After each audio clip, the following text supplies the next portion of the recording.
Correction के rule number 16 से लेकर 20 तक रूल्स की एक्सप्लेनेशन आपको बताएंगे, जिनकी बुनियाद पर आप इन करेक्ट सेंटेंसेस को करेक्ट करें। आइए देखते हैं बेटे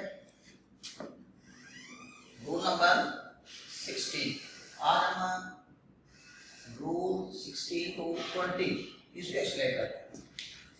रूल नंबर 16 में बेटे ये है कि जिन जुमलों में आ जाए ऑफ द टू, आमतौर पर ये कंपैरिजन के लिए इस्तेमाल होता है, या आ जाए ऑफ दीज टू, और या लफ्ज यूज हो ऑफ दोस टू। ये जब दो चीजों को आपस में कंपेयर करते हैं या उनमें कोई चॉइस करनी हो तो उस वक्त ऑफ द टू का इस्तेमाल करते हैं। असल में ऑफ द टू का मतलब ये है कि आउट ऑफ टू, यानी इन दो में से, या उन दो में से, या दो में से, ये इसका मतलब होता है। अब अगर किसी सेंटेंस में ऑफ द टू इस्तेमाल किया जाए और इसकी बुनियाद पे चॉइस की जाए या किसी चीज को सिलेक्ट किया जाए या आपस में कंपैरिजन किया जाए, तो उन जुमलों में हम दो काम करते हैं। एक तो आपने ऐसे जुमलों में सेकंड डिग्री का इस्तेमाल करना है, जिसको हम सेकंड डिग्री को आप जानते हैं कि हम कंपैरेटिव डिग्री भी कहते हैं। क्या कहते हैं? Comparative degree. और इसके साथ हम द का इस्तेमाल भी करते हैं। ये दो चीजें आप लोगों ने ऐसे सेंटेंसेस में बगौर देख ली। हम इसकी जैसे एग्जांपल देते हैं, ऑफ दीज टू रूट्स। ये जुमला देखो पेपर में है, ऑफ दीज टू रूट्स, इन दोनों रास्तों में से, दिस वन, ये वाला रास्ता is shortest, this one is shortest. इन दोनों रास्तों में से ये ज्यादा शॉर्ट है। अब देखिए चॉइस हो रही है, यानी हम दो में से एक को सिलेक्ट कर रहे हैं, तो इसमें हम सेकंड डिग्री का इस्तेमाल करें। अब पॉइंट बी नोटेड कि यहाँ पे थर्ड डिग्री का इस्तेमाल किया गया है, जैसे शॉर्ट, शॉर्टर, शॉर्टेस्ट, तो ये तीसरी डिग्री है। हम दूसरी डिग्री इस्तेमाल करेंगे, हम कहेंगे दे शॉर्टर। इस तरह का और एग्जांपल देते हैं, who is the best of these two, इन दोनों में से कौन सा बेस्ट है। अब कंपैरिजन फिर हो रहा है, चॉइस की बात हो रही है, ऑफ द टू का इस्तेमाल कर रहे हैं। तो ऑफ द टू जब आता है तो हम सेकंड डिग्री का इस्तेमाल करते हैं, और ये तीसरी डिग्री है, यानी जुमला इनकरेक्ट है, हम इसको करेंगे बेटर, क्योंकि ये बेस्ट भी आई, ये गुड की थर्ड डिग्री है, गुड, बेटर, बेस्ट। और इसके साथ हम द का इस्तेमाल भी करेंगे। अब एग्जाम में वो बात बताओ से वो दोनों मिस्टेक्स करवाता है, यानी सेकंड डिग्री नहीं थर्ड डिग्री इस्तेमाल कर लेता है, और बात का जो है वो दा भी नहीं लगा, तो आपने दोनों चीज की केयर करनी है। हम एक और मिसाल देते हैं, ऑफ दीज टू बॉयज, इन दोनों लड़कों में से, दिस वन इज फैटेस्ट, ये वाला लड़का ज्यादा मोटा है। अब यहाँ पे ऑफ द टू है, ऑफ दीज टू, इन दोनों में से, तो हम इसको सेकंड डिग्री लगाएंगे। हम इसकी सेकंड डिग्री इस्तेमाल करेंगे फैटर, और साथ जाएगा दा। यानी हम ये दोबारा एक्सप्लेन करते हैं कि जिन जुमलों में ऑफ द टू का इस्तेमाल किया जाए, उन जुमलों में आपने दो चीजों की केयर करनी है। एक तो ऐसे सेंटेंसेस में सेकंड डिग्री आती है, और दूसरा उसके साथ दा भी आता है। Rule number 17। रूल नंबर 17 में हम आपको कुछ नाउन्स बताते हैं। इन नाउन्स के या तो बेटे ये ऑलरेडी प्लूरल होते हैं, और या फिर इनकी जो प्लूरल बनता ही है, जैसे शीप है, फिश है, हेयर है। इसी तरह बेटे देखें लफ्ज फर्नीचर है, ये ऑलरेडी प्लूरल है। लफ्ज पीपल है, ये ऑलरेडी प्लूरल है। लफ्ज चिल्ड्रन है, ये चाइल्ड का ऑलरेडी प्लूरल है। इसी तरह स्टेशनरी है, STATIONERERI, स्टेशनरी, ये लिखाई का जो सामान होता है उसको स्टेशनरी कहते हैं, ये लफ्ज ऑलरेडी प्लूरल है। इसी तरह बेटे हम देखते हैं समाइन, राजहंस, ये एक बर्ड है, उसके लिए यूज होता है। तो ये शीप, फिश, हेयर, इस तरह ये लफ्ज पीपल, ये चिल्ड्रन, स्टेशनरी, शाइन। इस तरह मशीनरी, ये लफ्ज भी कई पुर्जों से मिलकर एक चीज बनती है, एक मशीन बनती है।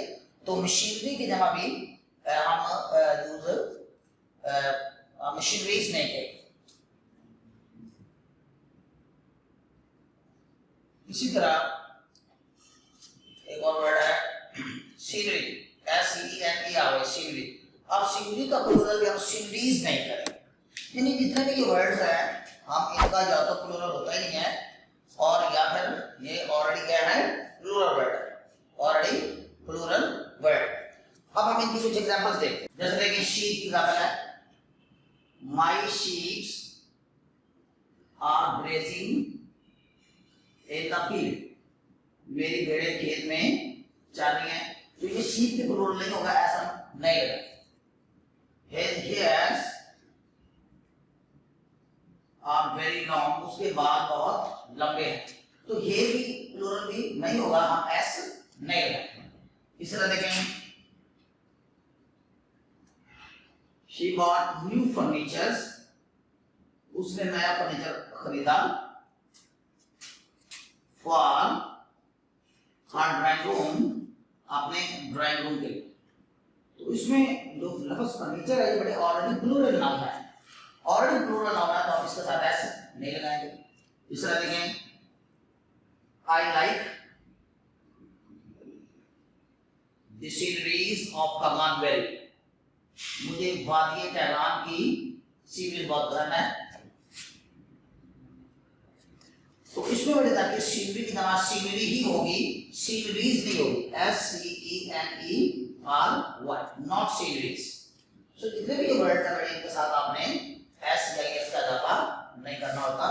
ये सिंगल में भी खासकर शीप एक है, भेड़ एक है, तो तब भी हम यूज करते हैं शीप, शीप्स हम नहीं कहेंगे। इस तरह फिश जो है आमतौर पे बुक्स पे लिखा हुआ है कि लगभग जो फिश है अगर आप उसकी टाइप बताना चाहते हैं तो फिर हम फिश की जमा जो है प्लूरल जो है वो फिशेस कर सकते हैं, अदरवाइज वर्ड्स के साथ हमने एस या एस का इजाफा नहीं करना। रूल नंबर 18 जो है बेटे वो भी कुछ यूनिट्स पर मबनी है। जैसे हम देखते हैं रूल नंबर 18, यूनिट्स, ये जितने भी यूनिट्स होते हैं इनके साथ भी बेटे हम एस या एस का इजाफा नहीं करते।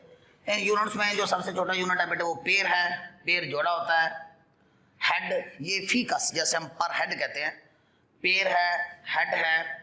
इस तरह ये स्टोन है, ये यूरोप में वेट के हवाले से कुछ 6-35 किलोग्राम जो इस तरह का लगभग वो वेट है, उसके लिए लफ्ज़ स्टोन यूज़ होता है। हमारे जैसे किलोग्राम का वेट यूज़ होता है, तो ये स्टोन का माना यहाँ पत्थर नहीं है, स्टोन यहाँ वेटेज के लिए इस्तेमाल होता है। पेयर है, हेड है, स्टोन है। इस तरह बेटे स्कोर है, ये 20 चीज़ों का जो यूनिट होता है, यानी 20 थिंग्स टेकन टुगेदर, अगर 20 चीज़ें हम इकट्ठी ले लें तो उसको स्कोर कहते हैं। इसी तरह आपने लफ्ज़ सुना होगा डजन, दर्जन, ये 12 चीज़ें जो हैं टेकन टुगेदर यानी एक साथ जब ले ली जाए तो उसको हम दर्जन कहते हैं। इस तरह 100 चीज़ों का यूनिट 100 होता है। इसी तरह बेटे देखें 1000 है, इसी तरह मिलियन है, इसी तरह बिलियन है, ट्रिलियन है। जितने भी ये वर्ड्स होंगे तो ये जितने भी वर्ड्स हैं ये सारे यूनिट्स को शो करते हैं, यानी इनसे पहले कोई मैथमेटिकल फिगर हम नहीं यूज़ करते मैथमेटिकल, क्योंकि ये ऑलरेडी यूनिट्स हैं। तो इन मैथमेटिकल फिगर इनसे पहले अगर हम यूज़ करते भी हैं तो इनके साथ हमने एस या एस का इजाफा नहीं करना। वेरी सिंपल सी बात है कि इनके साथ हमने एस या ई एस का इजाफा नहीं करना। जैसे देखें, आई हैव 5 पेयर्स ऑफ शूज, मेरे पास 5 जूते, 5 जोड़े जूतों के हैं। तो ये बेटे इनकरेक्ट सेंटेंस है। तो अभी हमने ये रूल पढ़ा है कि इनके साथ, इन यूनिट्स के साथ हम एस एस का इजाफा नहीं करते। तो आई हैव 5 पेयर, पेयर के साथ एस कर देगा, I have 5 pair of shoes, बस। इस तरह देखें, he paid 20,000 rupees for the sale, उसने मोबाइल के लिए 20,000 रुपए पे किए। तो ये 20,000 ये बेटे आप जानते हैं यूनिट हैं, तो इनसे पहले मैथमेटिकल फिगर है, तो हम इस 1000 का एस नहीं लगाएंगे, हम सिंपली लिखेंगे पे 20,000 पीस फॉर दी सेल। इस तरह तीसरा देखते हैं, I bought 2 dozens of bananas, मैंने 2 दर्जन केले खरीदे। तो डजन के साथ भी एस नहीं आएगा क्योंकि यूनिट्स हैं, हम यूनिट्स के साथ बेटे एस इस्तेमाल नहीं करते। इस तरह एक और एग्जांपल देते हैं, ही possessed 900 rupees in his pockets। तो ये जो 900 है तो ये मैथमेटिकल फिगर है, तो मैंने बोला कि जितने भी यूनिट्स होते हैं इनके साथ हम एस का इजाफा नहीं करेंगे। तो ये जितने भी वर्ड्स हैं आप इनको बेटे ज़हनशीन कर लें, इनके साथ भी क्वेश्चन करते वक्त आपने एस या ई एस का इजाफा नहीं करना। इस तरह बेटे रूल नंबर 19 है। रूल नंबर 19 में हम जानते हैं बेटे कि बाज़ औक़ात किसी सेंटेंस के दो हिस्से होते हैं और पहला हिस्सा जो है वो नामुकम्मल छोड़ दिया जाता है या समटाइम्स दूसरा हिस्सा नामुकम्मल छोड़ दिया जाता है। ये काम नहीं करते। जुमले की सेंस क्लियर करने के लिए पहला हिस्सा भी मुकम्मल होना चाहिए और दूसरा हिस्सा भी मुकम्मल होना चाहिए। सो ये आपने इसकी केयर करनी होती है। जैसा हम इसकी एक एग्जांपल देते हैं, यानी हम इस रूल का नाम लिखते हैं इनकम्प्लीट सेंटेंस। यानी इनकम्प्लीट सेंटेंस जो है वो इंग्लिश में अलाउ नहीं होता। आपने नामुकम्मल जुमला नहीं करना बल्कि उसको पहले उसके सेंस क्लियर करने। जैसे देखें, I never have nor shall meet him.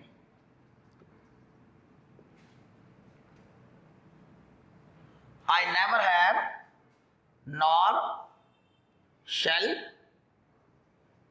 Meet him. यानी इस जुमले को देखें, आई नेवर हैव के बाद देखें हैज हैव जो है ये परफेक्ट टेंस को जाहिर करते हैं, तो हैज हैव के बाद तो थर्ड फॉर्म आनी चाहिए। तो यहाँ पे थर्ड फॉर्म नहीं है, तो पहले आप इसको मुकम्मल करें। यानी फॉर्म के बगैर जो है सेंटेंस बेटे मुकम्मल नहीं होता, तो पहले इसको मुकम्मल करना है। हम कहेंगे I never have met him nor shall meet him. यानी मैं ना ही उसे कभी मिला हूं और मैं ना ही कभी उसे मिलूंगा। तो ये देखें बेटे, आई के बाद हमने हेल्पिंग वर्ब यूज किया है तो हमने थर्ड फॉर्म लगानी है। ये सेंस जुमले के पहले हिस्से की मुकम्मल होगी तो फिर दूसरे हिस्से में हम यूज करेंगे। इस तरह देखें, he has neither gone abroad, वो ना बैरून मुल्क गया है, नॉर ही विल अब यहां पे देखिए इसमें पहला हिस्सा मुकम्मल कर दिया। तो ग्रामर की रूल से हम बेटे इसको कंप्लीट सेंस देंगे। He has neither gone abroad nor और ना ही विल गो। ये देखिए, यानी हम फॉर्म लगा के हेल्पिंग वर्ब के साथ उसकी जो मतलब का फॉर्म है वो देकर उसको कंप्लीट बनाएंगे। सो इसको वाइंड अप करते हैं कि इनकम्प्लीट सेंटेंस जो है वो अलाउ नहीं होता। आपने सेंटेंस की सेंस जो है वो टोटली क्लियर करनी होती है। आइए डियर स्टूडेंट्स, अब हम रूल नंबर 20 को एक्सप्लेन करते हैं। Rule number 20, personal pronouns. ये वर्ड जो है ये बड़े जो मैं लिखने लगा हूं ये पर्सनल प्रोनाउंस कहलाते हैं। जैसे आई और वी है तो ये फर्स्ट पर्सन प्रोनाउन होता है। इसी तरह बेटे यू सेकंड पर्सन होता है, ही शी दे और इट ये थर्ड पर्सन होता है। इनका एक टेबल है जिसको हम टेबल ऑफ प्रोनाउंस कहते हैं। वेरी इंपॉर्टेंट टेबल है। इंग्लिश के अंदर इसका बहुत बड़ा रोल है ग्रामर सीखने के लिए, अच्छी ट्रांसलेशन सीखने के लिए, अच्छी राइटिंग सीखने के लिए। इस टेबल से मुतल्लिक़ जितने जो जुड़े रूल्स हैं उनको समझना बहुत ज़रूरी है। तो आइए वो टेबल बड़े स्केच आउट करते हैं। ये आई है, इसके आगे 4 फॉर्म्स होती हैं। हम इसके 4 केसेस कह लें या 4 फॉर्म्स कह लें, एक ही बात है। तो पहला जो केस होता है इन प्रोनाउंस का वो होता है बेटे नॉमिनेटिव केस। Nominative case. दूसरा केस होता है पोजेसिव केस। पोजेसिव केस जिसमें आप मलकियत ज़ाहिर करते हैं। तीसरा केस जो है वो बेटे कहलाता है ऑब्जेक्टिव केस। और चौथा केस जो है वो कहलाता है रिफ्लेक्सिव केस।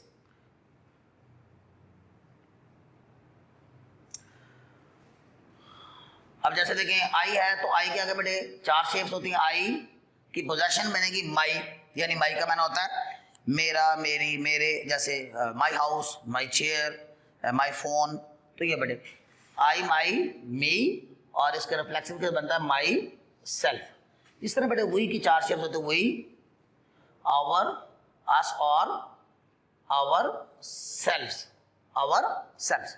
इस तरह ही की 4 शेप्स होती है, ही, हिज है, हिम है और हिमसेल्फ। इस तरह शी की 4 केसेस होते हैं, शी का बनेगा हर, हर और हर सेल्फ। इसी तरह दे का बनेगा देयर, देम और देम सेल्फ्स। यानी जब ये ज्यादा होते हैं, जैसे ये वही था तो हम सेल्फ को सेल्फ्स कहते हैं, और ये दे को कहेंगे देम सेल्फ्स। इसी तरह इट का, इट की भी 4 केसेस हो सकते हैं, इट है, इट्स है, और ऑब्जेक्टिव में इट है, और ये बनेगा इट सेल्फ। इस तरह मैं यहाँ पे यू भूल गया, मैं वो चलो बेटे नीचे लिख देता हूँ। यू जो है ये बेटे सेकंड पर्सन प्रोनाउन कहलाता है, तो यू का बनता है योर्स, यू और योर सेल्फ्स।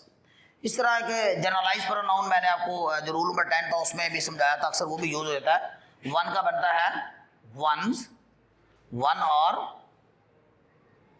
वंस। अब हम इसकी रूल आपको इस टेबल से रिलेटेड जो कुछ रूल्स है बेटे वो बताते हैं। स्पेशली एक रूल आज आपको मैं नॉमिनेटिव केस के हवाले से बताता हूँ, और यही टेबल जो है हम नेक्स्ट जब प्रैक्टिस करेंगे 21 से 25 रूल्स की, उसमें हम इस टेबल की फिर जरूरत पड़ेगी। तो ये टेबल आप अच्छी तरह से निश्चित कीजिए। अब रूल क्या है?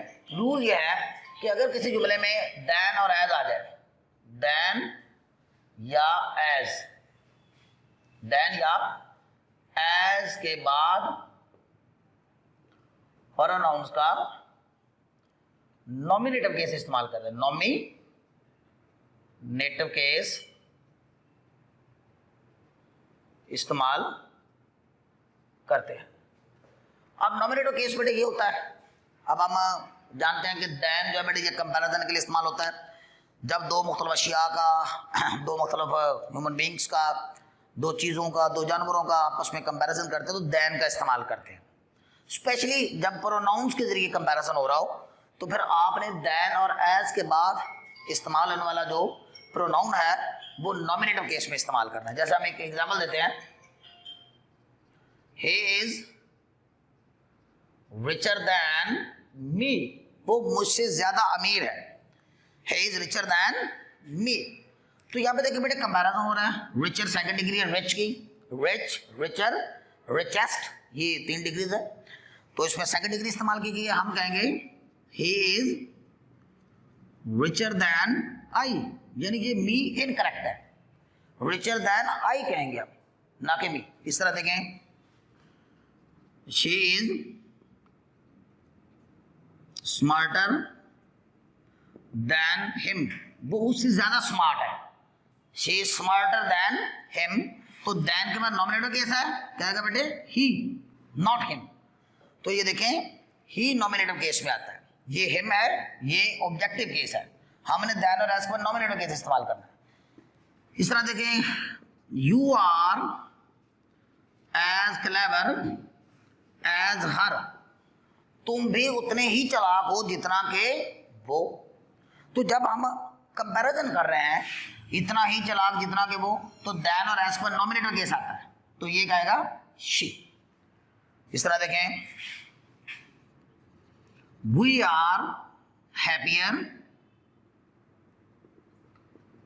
देन देम, हम उनसे ज्यादा हैप्पी हैं, हम उनसे ज्यादा खुश हैं, तो देन और एज पर नॉमिनेटिव केस आता है, तो ये देम नहीं इस्तेमाल होगा, क्या इस्तेमाल होगा? दे। तो याद रखें बेटे, अगर दैन और एज के जरिए कंपैरिजन किया जा रहा हो प्रोनाउंस का, तो दैन और एज के बाद जो आने वाला प्रोनाउन है वो नॉमिनेटिव फॉर्म में आएगा, नॉमिनेटिव शक्ल में आएगा, ना कि आमतौर पे ऑब्जेक्टिव केस में आपको दे देते।